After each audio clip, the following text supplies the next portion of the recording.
नमस्कार विद्यार्थी मित्रों, धोरण 12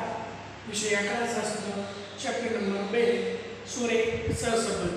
બે ચલ વચ્ચેનો સંબંધ જાણવા માટે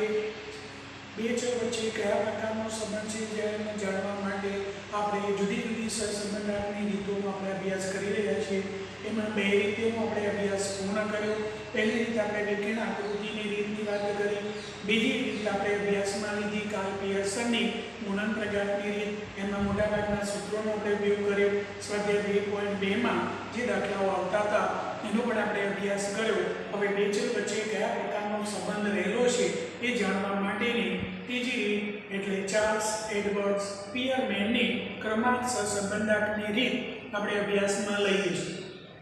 હવે આ રીતમાં ક્રમાંક સહસંબંધકની રીત ક્યારે ઉપયોગમાં લઈ શકાય તો વિદ્યાર્થી મિત્રો અગાઉ આપણે કાર્લ પિયર્સનની ગુણન પ્રકારની રીત જોઈ તો એમાં આપણે જોયું કે મોટાભાગની જે તે x ચલ હોય કે y ચલ હોય એને લગતા સંખ્યાત્મક માહિતી આપણને આપેલી હોય, પણ કેટલીક બાબતો એવી હોય છે કે એના જે કોઈ માહિતી છે એને આપણે સંખ્યામાં દર્શાવી શકતા નથી। એટલે આપણે કહીશું કે ગુણધર્મ આધારિત અથવા તો ગુણાત્મક સાથે સંકળાયેલી માહિતી હોય તો એમાં જે તે નિરીક્ષકો દ્વારા અથવા તો નિષ્ણાતો દ્વારા અથવા તો વિશ્લેષકો દ્વારા એને ક્રમ જ આપવામાં આવેલા હોય અને એનો ઉપયોગ કરી અને બે ચલ વચ્ચેનો આપણે સંબંધ જાણવાનો હોય તો એના માટે આ સ્પીયરમેનની ક્રમાંક સહસંબંધકની રીત આપણે અભ્યાસમાં લેવી પડી। તો કઈ કઈ બાબતો એવી છે કે જેમાં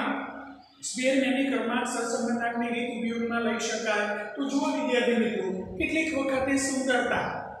વિશ્વ સૌંદર્ય અથવા તો વિશ્વની અંદર આવી કેટલીક કોમ્પિટિશન યોજાય છે, આપણા દેશની અંદર થાય છે, વિશ્વ લેવલે પણ થાય છે, જેને આપણે વિશ્વ સુંદરીના ખિતાબ તરીકે ઓળખવામાં આવે। હવે એના માટેના નિર્ણાયકો બેઠેલા હોય અને એમને ક્રમ આપેલો હોય છે અને ક્રમ આપેલો હોય છે સીધું સંખ્યામાં નથી દર્શાવેલો, માત્ર એનો ક્રમ આપેલો, પહેલો ક્રમ, બીજો ક્રમ, ત્રીજો, ચોથો, પાંચમો એવી રીતે હોય। હવે એનો ઉપયોગ કરી અને બે ચલ વચ્ચેનો સંબંધ જાણવાનો હોય તો ત્યાં કાર્લ પિયર્સનની રીતે આપણે શોધી શકતા નથી, પણ ત્યાં આપણે સ્પીયરમેનની ક્રમાંક સહસંબંધકની વાત કરીશું તો એ સુંદરતા હોય, પ્રામાણિકતા હોય, આપણી આદત હોય, આપણી નૈતિકતા હોય, કેટલીક વખતે આપણે વક્તૃત્વ સ્પર્ધા પણ આપવામાં આવે છે, કેટલીક વખતે આવા નૃત્ય સ્પર્ધા જેવા પણ પ્રોગ્રામો રાખવામાં આવે છે અને એમાં એ વિદ્યાર્થીઓને પહેલો, બીજો કે ત્રીજો એવો ક્રમ આપવામાં આવે છે। વિશ્લેષકો જેટલા સ્પર્ધકો હોય, 5 સ્પર્ધકો હોય તો 5, 9 હોય તો 9 કે 10 હોય તો 10, એ દરેકનો એક ક્રમ આપેલો હોય છે અને એના આધારે બે ચલ વચ્ચેનો એ ક્રમાંક આપણે એટલે કે બે ચલ વચ્ચેનો કયા પ્રકારનો સંબંધ છે એ જાણવા માટે હવે આપણા માટે એક જ રીત છે અને એ છે સ્પીયરમેનની ક્રમાંક સહસંબંધકની રીત તરીકે જેને ઓળખવામાં આવે છે। હવે આ રીતે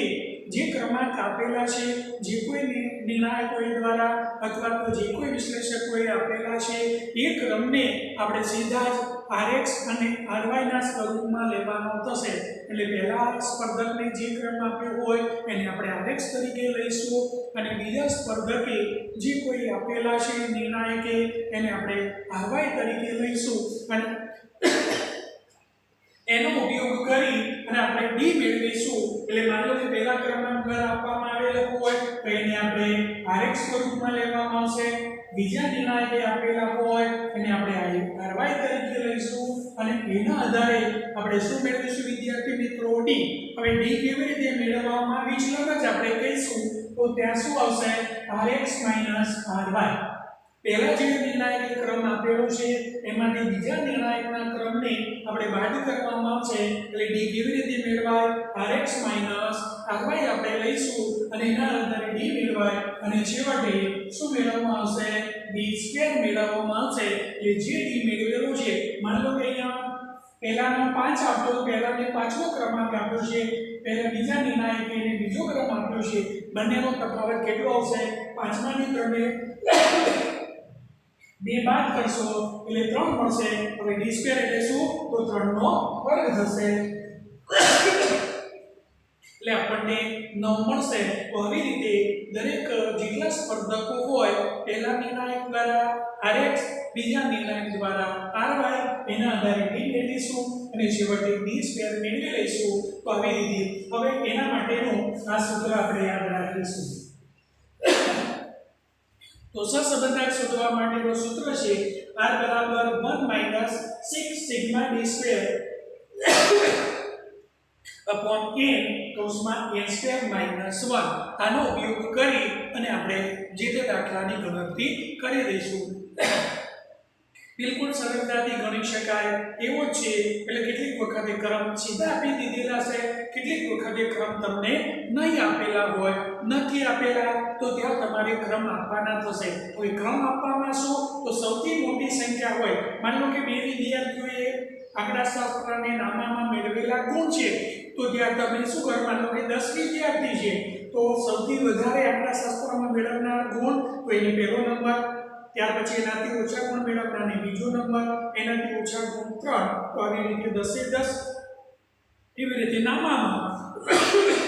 સૌથી વધારે ગુણ તો પહેલો નંબર, સૌથી ઓછા તો બીજો નંબર, એનાથી ઓછા તો ત્રીજો નંબર. આવી રીતે ક્રમ આપી અને આપણે ગણતરી કરીશું. તો અહીંયા આપણે એક દાખલાનો આપણે સ્વાધ્યાય 2.3 ની અંદર જે દાખલા નંબર પહેલો આપેલો છે, તો પહેલા દાખલાની જે વિગત આપી છે એ કંપની આપી છે, A B C D E અને F સુધીના છે. એના વિશ્લેષકો 1 દ્વારા ક્રમ આપેલો છે, વિશ્લેષક 2 દ્વારા ક્રમ આપેલો છે અને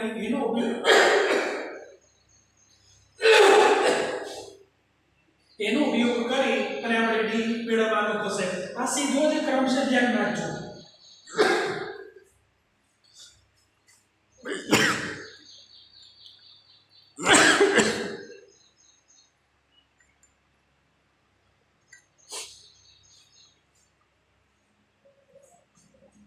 હવે D કેવી રીતે શોધાશે મિત્રો? તો જોઈ લો, Rx - Ry. એટલે Rx માંથી આપણે શું બાદ કરીશું? Ry તમારે બાદ કરવાના 5 માંથી 6 બાદ કરવાના થશે -1 આવશે. 2 માંથી 4 બાદ કરવાના થશે -1 આવશે. -1 માંથી 3 બાદ કરશો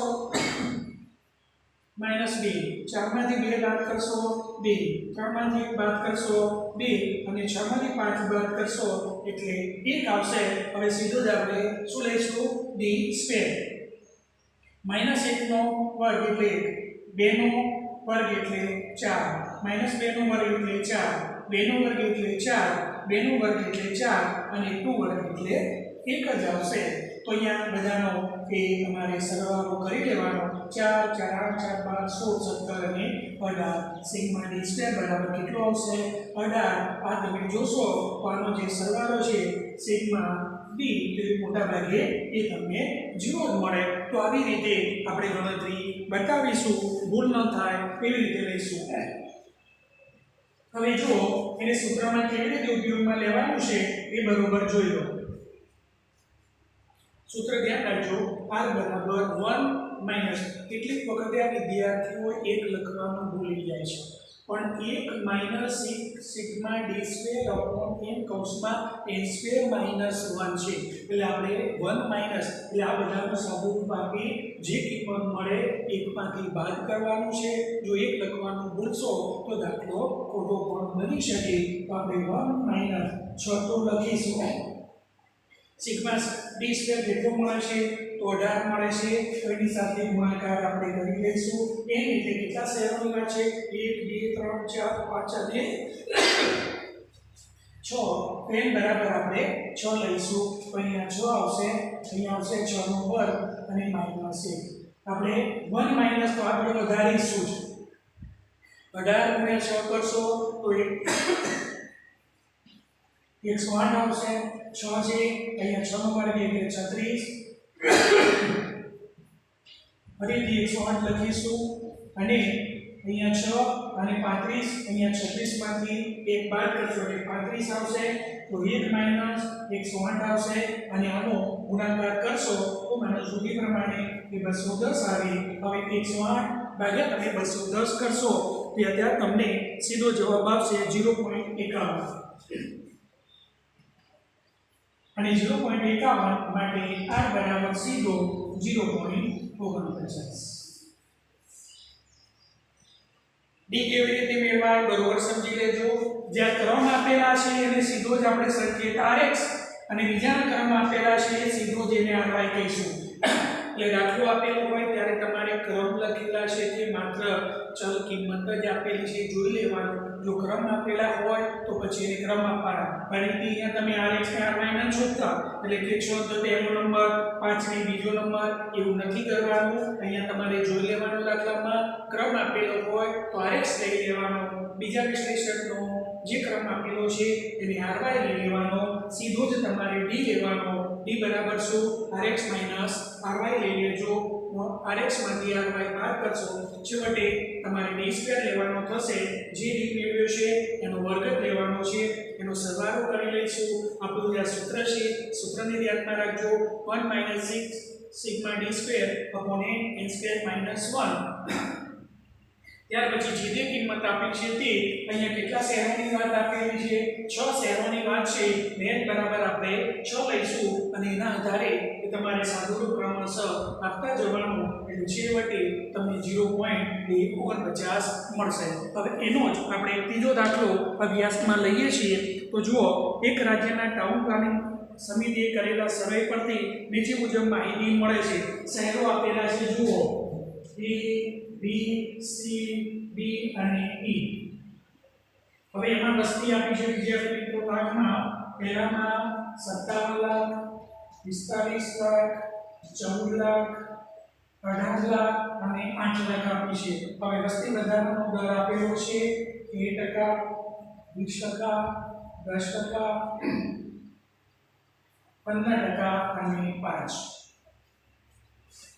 અહીંયા તમારે જોવાનું એ જ થશે વિદ્યાર્થી મિત્રો કઈ અહીંયા ક્રમ જેવું કોઈ ઉલ્લેખ કરેલો નથી શહેરો 1 2 3 4 અને 5 આપેલા છે 1 2 3 4 અને 5 એટલે આપણે n બરાબર કેટલા લેવાના થશે વિદ્યાર્થી મિત્રો 5 લેવાના થશે હવે અહીંયા વસ્તી લાખમાં આપી છે અને વસ્તી વધારાનો દર આપ્યો છે ક્રમ જેવું આપેલું નથી ધ્યાનમાં રાખજો ક્રમ નથી આપેલો તો આપણે એને ક્રમ આપવા પડશે પહેલો દાખલો જોયો ત્યાં સીધો જ ક્રમ આપેલા હતા વિશ્લેષકો દ્વારા તો આપણે સીધા જ rx અને ry લઈ લીધો અહીંયા તમારે શું થશે rx અને ry શોધવાનો થશે અને પછી જ આપણે દાખલો ગણી શકીશું તો rx અને ry કેવી રીતે શોધાય હમણાં જ મેં તમને વાત કરી તે પ્રમાણે તો જે સૌથી મોટો અવલોકન હોય એને ક્રમ નંબર 1 આપજો તો 57 સૌથી વધારે છે તો ક્રમ 1 આપીશું પછી આવે છે કેટલા 45 તો એને નંબર 2 આપજો ત્યાર પછી આવે છે 18 તો નંબર 3 આપજો 14 લાખ છે તો એને નંબર 4 આપજો અને 5 લાખ છે એને કયો નંબર આપીશું પાંચમો નંબર આપીશું તો આવી રીતે આપણે ક્રમ આપી દઈશું કારણ કે ક્રમ આપેલા નથી માટે જો આપેલા હોય તો એને સીધા rx અને ry માં લઈ સીધી d અને d2 લઈ લઈશું નથી આપેલા ક્રમ છે કે નહીં તે તમારે જોવાનું અને પછી દાખલાની તમારે ગણતરી કરવાની ચલો હવે ry તો વસ્તી વધારાનો દર સૌથી વધારો છે b શહેરનો તો એને 1 આપીશું પછી કયો છે d શહેરનો તો નંબર 2 13 છે તો નંબર 3 પછી છે 10 નંબર 4 અને 5 દર છે વસ્તી વધારાનો એને પાંચમો નંબર આપી દઈશું ચલો ખબર પડી ગઈ વાત તો આવી રીતે rx અને ry આપણે મેળવી લઈશું હવે d મેળવવા માટે શું rx - ry